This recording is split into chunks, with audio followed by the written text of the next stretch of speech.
Happy Friday, everyone. Friday starts the weekend, and we are here to make your weekend a profitable one through the props betting market. I am Andy Lang from WagerTalk.com.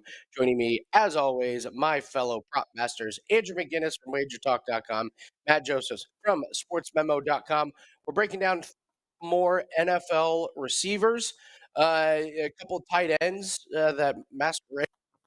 Really, they're kind of going to break down their over under receiving totals, and then we're going to get into some baseball props, some UFC, prepping for the NFL, and of course, our best bet at the end of the show. Thanks to everybody in the chat room for joining us. Once again, in the comments, leave us a player that you would like to see us break down in the NFL for their over under. I think we're kind of focusing on receivers right now. We broke down a lot of running backs in the past. So if you have a receiver or a tight end that we haven't covered yet, put it in the comment section. Make sure you don't put it in the chat. Put it in the comments right after this video is over, and subscribe. And let's get into it. Matt, coming to you first for our first receiver. We're looking at George Pickens, a completely anemic passing offense.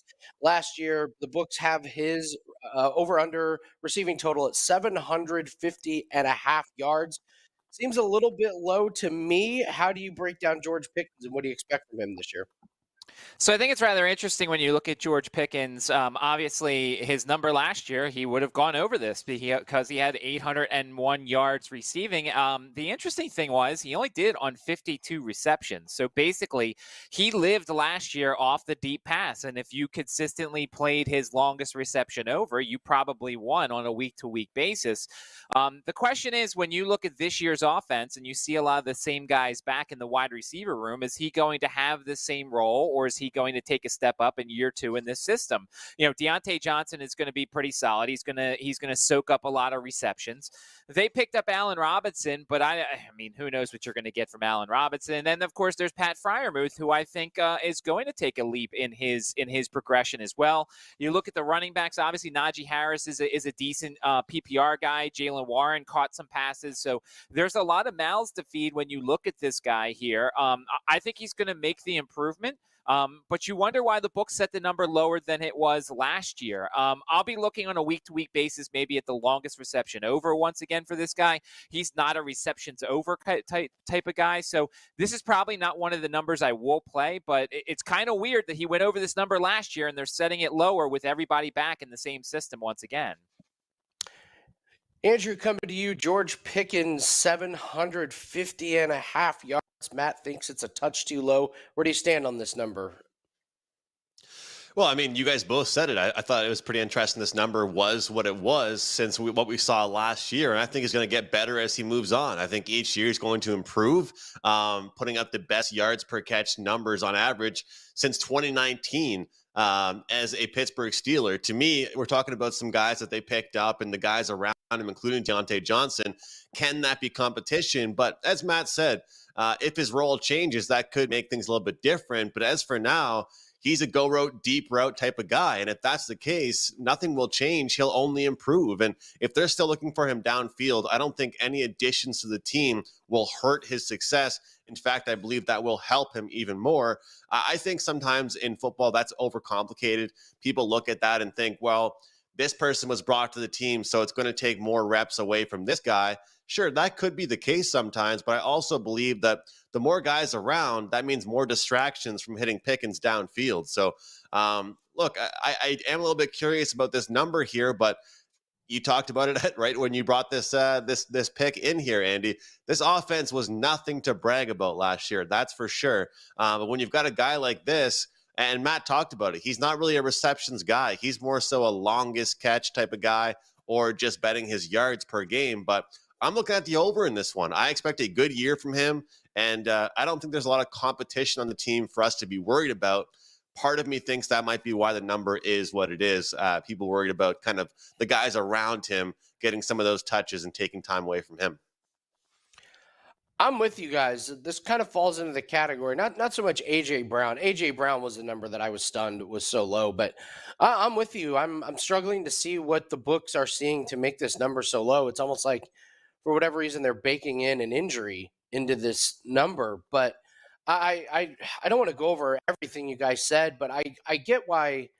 I guess I get why you would think in the Pittsburgh offense. It threw 7 touchdowns, had 9 interceptions, but he did have a 63% completion percentage. Matt, you did a great job talking about he's a kind of a long ball receiver. He averaged 15.4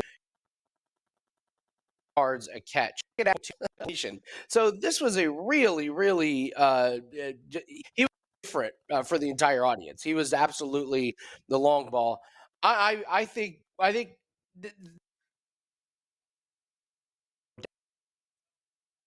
that Pickens would probably have a little bit more chemistry. He had 4 touchdown passes. The Steelers only threw 12. So, reception. So Pickens caught a third of the team's of the team's touchdowns, which to me says they have a lot of confidence in there. So 4 years with chemistry, one more full training camp. Allen Robinson doesn't scare me in the slightest. They're returning most of the pieces to this offense. I believe in continuity. So I'm with you guys. George Pickens, 750 and a half. Take the under. It's kind of like you're betting on an injury or something very, very strange happening. So I like the over in this one as well. Up next, we're going to go to a tight end, Darren Waller. He is switching teams and he's going. Boy, talk about anemic passing offense. We got 3 guys this week with pretty terrible passing offenses. Matt, Darren Waller, new team. They've got his number at 700 and a half. Can Darren Waller get over 700 with his new quarterback? So this is an interesting one for many reasons, obviously, because Darren Waller was so good in Las Vegas. Obviously, there's been some injury issues the past couple of years. He played 9 games last year. He played 11 games 2 years ago. When he's been healthy and playing for the whole season, he's gone over this number rather easily. Going to a new offense, the factor that you have to consider here is this whole Saquon Barkley thing. If Saquon Barkley holds out, does not play week 1, and has this contract issue, they're going to have to be a team that throws the ball a whole lot more. And for those who are not familiar, this wide receiver room is pathetic. Isaiah Hodgins, Darius Slayton, Paris Campbell, Wan'Dale Robinson, Sterling Shepard, Jamison Crowder. Like, it's a who's who of mediocrity. So, Darren Waller, in theory, could be that number 1 guy. But if we all know that Darren Waller is going to be the number 1 guy, the opponents certainly do. Looking at the time when Daniel Jones has been the starting quarterback, the tight ends have all gone under this. And that's including Evan Ingram, who, when he was healthy, Evan Ingram was a pretty good tight end. He always managed to get open. His highest number was 654. Now, obviously, look, Darren Waller at his best is way better than Evan Ingram at his best. But it's a concern here that Daniel Jones doesn't feed the tight end as much. This would be one of these numbers I kind of want to wait a little bit to see how this Saquon Barkley stuff goes, because, as I said, if Saquon doesn't play or if he's not there in the beginning, then they're going to have to throw the ball more, which means Waller could be available a little bit more. But right now, I can't make a bet on this with too many things outstanding surrounding this roster right now. Andrew, Darren Waller, moving from one side of the country to the other. What do you think? Does he get over 700 yards here? Andy, I wasn't here on last week's Prop It Up, and boy, did I miss Matt just ripping on people and ripping on their wide receiver room. Good to be back here with you guys. Look, when I look at this pick, it's very similar to what Matt said there. Looking at a guy that led the league in average depth of target, led the league in downfield targets, but let's talk about the team he's on now. That's the biggest thing. We can talk about all these stats and how great somebody has been, but I agree with what was just said there. Things change. You see it across every single sport. Some of these stats, and I'll be honest, guys, I don't want to look at a season-long prop for somebody with somebody new throwing the ball to them. And that's kind of the case I'm looking at with Darren Waller. And think about it. This is a guy that, like I said, I just listed off those stats there. A lot of his biggest plays are downfield. Do we think the quarterback of the New York Giants is going to hit him downfield in stride consistently? And when they're struggling, this is a team that makes most of their plays off like 10, 15-yard maximum passes. Like, this is not a team that can make those deep downfield game-changing throws. And, I hate to slap this tag on somebody because I was reading a lot about Waller last night.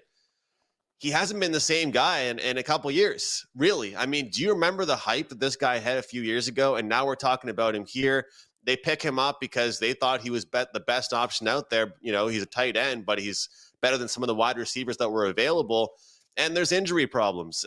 How bad really are they? We don't really know, but I'm not confident, Andy. When I'm not confident in something like this, I always go towards the under. So he very well could have a great year for this team. I'm just not sure how he fits in with this squad. So I'll take the under here. I'm going under as well. Daniel Jones only had 6 games over 200 yards passing, which is incredible to just let that marinate in a passing league that you only have 6 games over 200 yards. If he plays 15 games, I'll give him a couple games off for injury. If he plays 15 games, he's got to average 47 yards per game to get over that. So last year, he was injured, played on a team he was familiar with, knew the quarterback. He only had 50 yards in 3 out of 8 games he played in. And last year, he was big play dependent. 5 out of 8 games, he had a catch of or more. Last year, the Giant tight ends had a combined 1 catch for more than 24 yards. I don't think they're as talented as Darren Waller, but Andrew, I really liked your point that are we overrating this guy's talent? Has injuries caught up with him? Is he just not really that good? Matt, you're 100% dead on. I have this down on my notes. I mean, you could argue this is the worst wide receiving group in the league. I don't think this is going to be too difficult of an offense to defend, especially if Barkley is out. So I don't see a lot of openings for Darren Waller in this offense.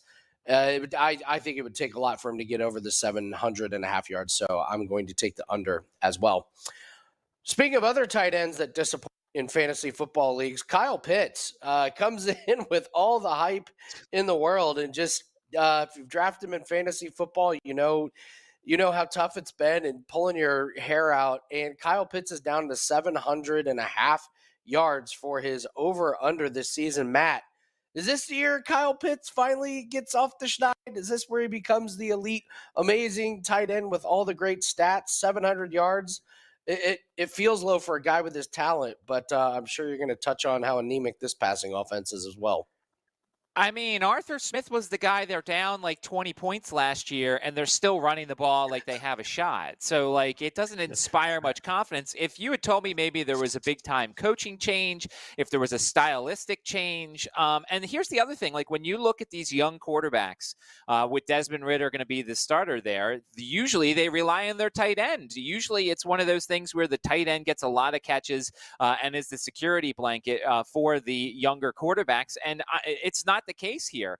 And plus, I mean, the greatest running back of all time is apparently on this roster, Bijan Robinson. We obviously talked about him a couple of shows ago. Make sure to go back and look into the archives to see what we said about him. But you've got Bijan Robinson and Tyler Algier. Cordarrelle Patterson, we don't know if they're going to play him at running back or wide receiver. It would make sense to put him back to wide receiver because, once again, Drake London, Mac Hollins, Scotty Miller, J.J. Arcega-Whiteside. This is the wide receivers that Desmond Ridder's throwing to. All this said, I don't know if I'm going to have the Stones actually do it, but I kind of lean to the over. I think that there's a chance that Arthur Smith was kind of embarrassed with what happened last year in terms of this team being a joke offensively and kind of getting back to the fact that Kyle Pitts is a real big time weapon. Remember that first year he was in the league, he went over 1,000 yards receiving. I mean, he was the guy. He had 68 receptions. And you do have a young quarterback and you do have a young running back and you do have no wide receivers whatsoever. So I think I might go contrarian here and go over. It's not one of my favorite plays. It probably won't be a client play, but I'm playing a hunch here and going contrarian and thinking over on Kyle Pitts this year. You heard it here first. Matt, all in on the Atlanta Falcons passing offense. No, I'm just kidding, Matt. Andrew, what do you think? Kyle Pitts, 700.5 yards. Does it get over or does he come up short? Yeah, well, I saw the average pass attempts per game for Atlanta was 23. And then when Ridder took over, it bumped up all the way to 29, guys. That's a decent change, I thought. So I think that, there's going to be some change. And if there's change, he will benefit here. And I just talked about Waller kind of having his falling out. And I shouldn't even say falling out, but a guy that we might be overrating. Is this kind of a buy spot here on Kyle Pitts? I know it's kind of early to be saying that here, but I think this is the year to go look at it. I think things do change with the Atlanta offense.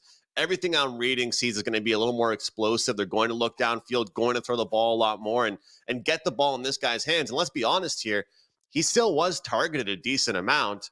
It just wasn't in good positions to succeed. So I don't know how it's really contrarian. I'm not going to say contrarian like Matt. I think this is a good play. I like it, and I feel like they're going to target him quite a bit. Even bad teams have to throw the ball, and I believe he'll be put in good spots to succeed this year. So when you see a boost like that from average passes per game from 23 to 29, that tells me some things are going to change. The team is young, and if they're going to be young, they might as well start using their young players.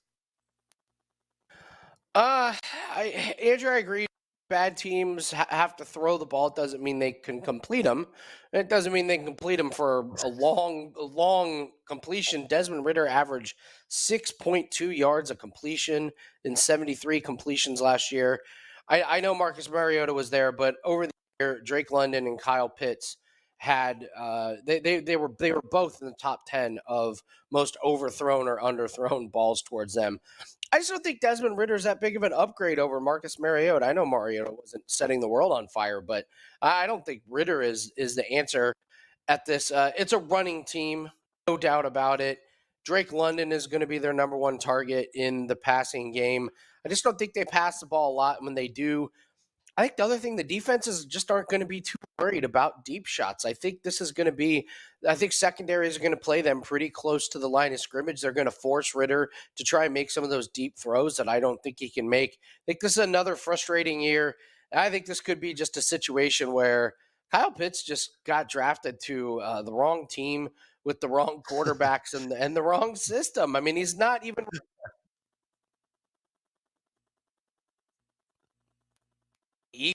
or, the Chiefs or the Chargers or something. So I'm gonna keep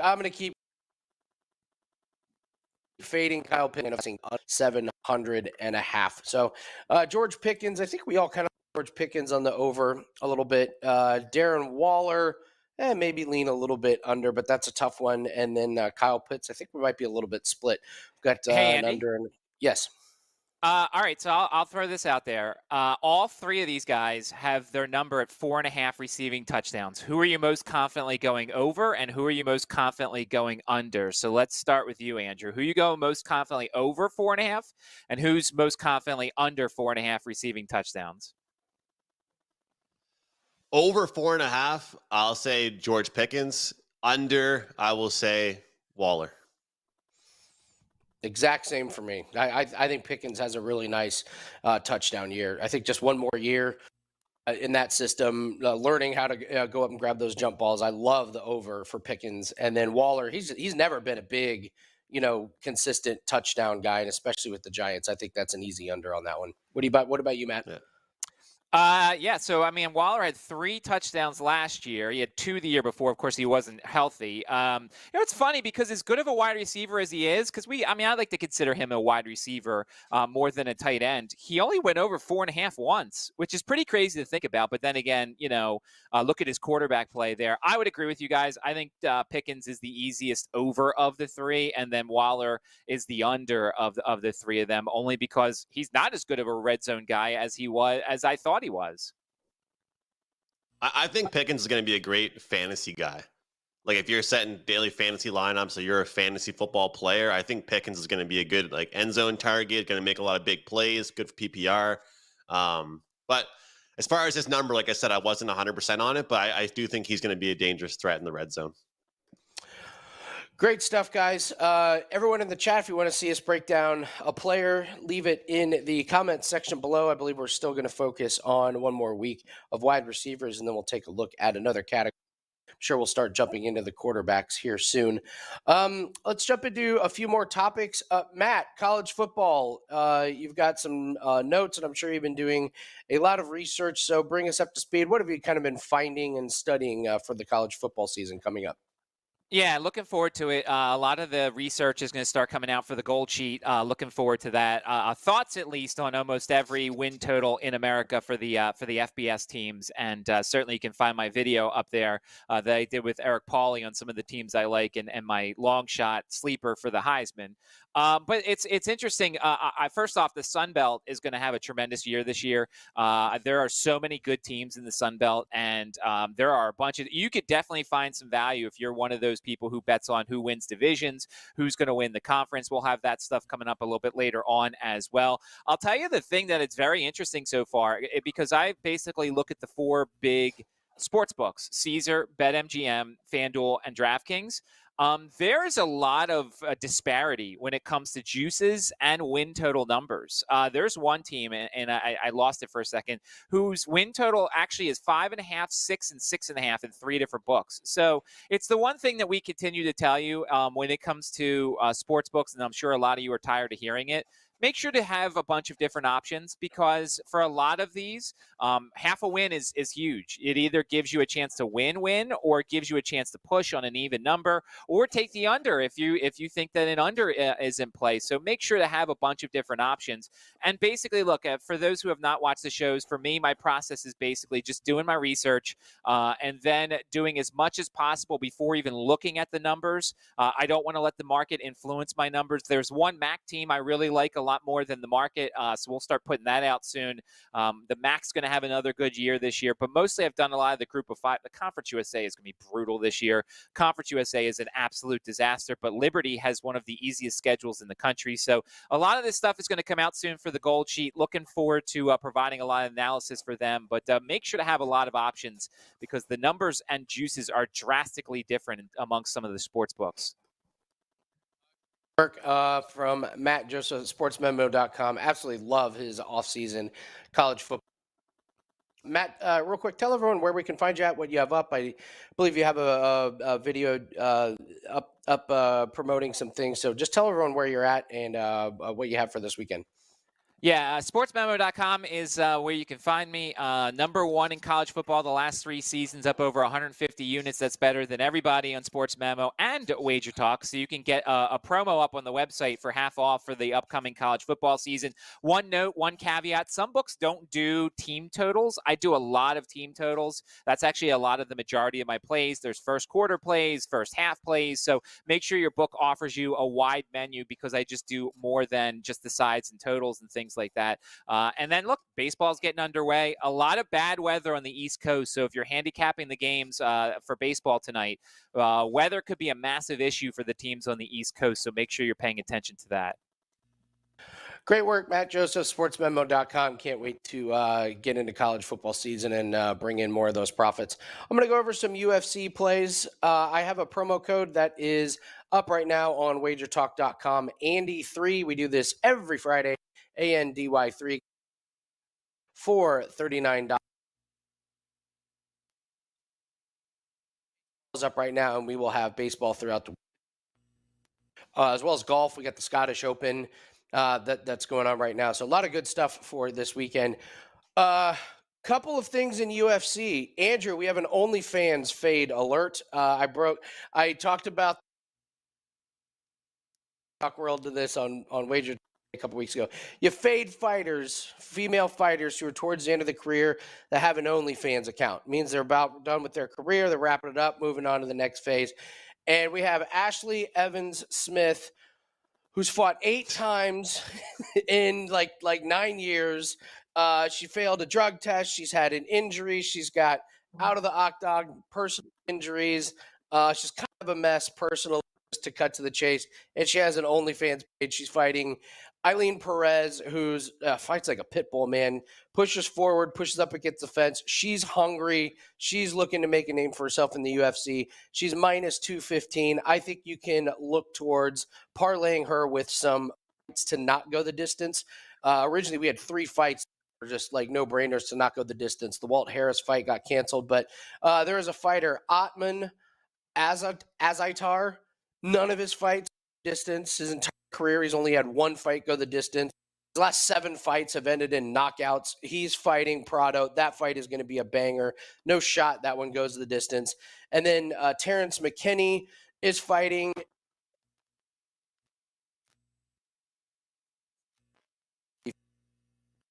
close to making it to the distance. He's an all or nothing in the first round type of guy, and he's fighting Sadikov, who's going to be a willing dance partner. So if you want some props, just look at those 2 to not go the distance. They're minus 500 and minus 650. So put them together, use them as parlay pieces, but we got a couple fights not go the distance, and we have a fade, an OnlyFans fighter in a on this. Andrew, coming to you. Andrew, you got the best. Who doesn't? But you're getting what? Oh man, I love it. I love it. Well, I'm sure the tax write-offs is just great with that strategy too, Andy. Like you get to make an OnlyFans account. You're buying. You're writing it off for research purposes, of course, and you're figuring out which people to fade. I mean, what a great way to make a living. It's Sometimes coming up with theories is easy. Jessica Andrade is another OnlyFans fighter that we've been fading. So, Andrew, I mean, real quick, give us a little bit. You're prepping for NFL props. I've been doing the thing. I keep checking the books every day. Like, yeah. no, for a while. So, yeah, talk to us about what you're prepping for now as we get ready for the start of the NFL season.